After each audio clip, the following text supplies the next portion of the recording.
ஊக்கமூட்டும்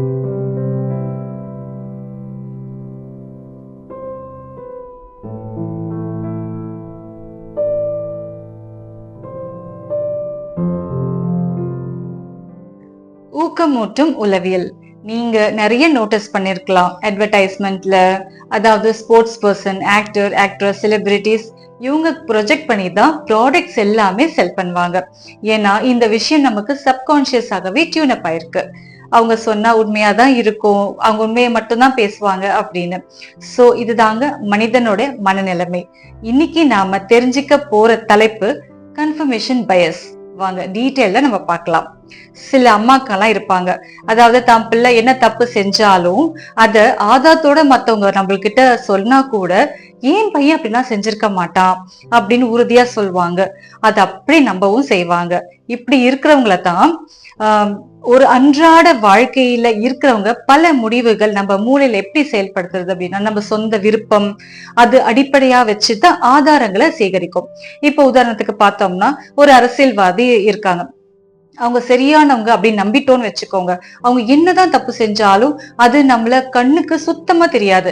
அவரு செய்யற நல்ல விஷயங்கள் மட்டும்தான் நம்ம பார்ப்போம். இதே மாதிரி இன்னொரு அரசியல் கட்சி நம்மளுக்கு பிடிக்கல அப்படின்னா அவங்க எவ்வளவுதான் பெரிய பெரிய நல்ல விஷயங்கள் நல்ல காரியங்கள் பண்ணியிருந்தாலும் கூட அது நம்ம கண்ணுக்கு சுத்தமா தெரியாது. அவங்க ஏதாச்சும் 1-2 பிழைகள் பண்ணிருப்பாங்க, அது ரொம்ப பெருசு பண்ணுவோம், அத பூத கண்ணாடி வச்சு நம்ம பார்ப்போம்.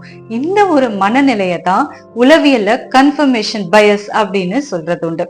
இதுல இன்னொரு டேர்ம் இருக்கு, அதாவது இன் குரூப் பயஸ் அப்படின்னு சொல்லுவோம். உதாரணத்துக்கு நான் இந்த ஊரை சேர்ந்தவன், ஏன் ஊரை சேர்ந்தவன் சரியாதான் இருப்பான், எந்த தப்பும் பண்ண மாட்டான். ஏன் நாட்டை சேர்ந்தவன், நான் இந்த இனத்தை சேர்ந்தவன், இந்த சமயத்தை சேர்ந்தவன், இவங்க எல்லாமே சரியாதான் இருப்பாங்க அப்படின்னு நம்புறது.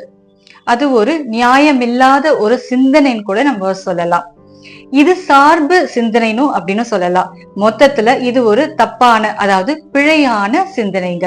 எதையும் நியாயமா நடுநிலையிலிருந்து நம்ம பார்க்கணும், யோசிக்கணும். சோ நம்ம சாதாரண வாழ்க்கையில பக்க சார்பு இல்லாம ஓரளவாவது நடுநிலையா நம்ம செயல்பட்டோம் அப்படின்னா அது ரொம்ப நல்லா இருக்கும். இந்த கன்ஃபர்மேஷன் பயஸ் இல்லாம யோசிக்க நம்ம ட்ரை பண்ணோம்.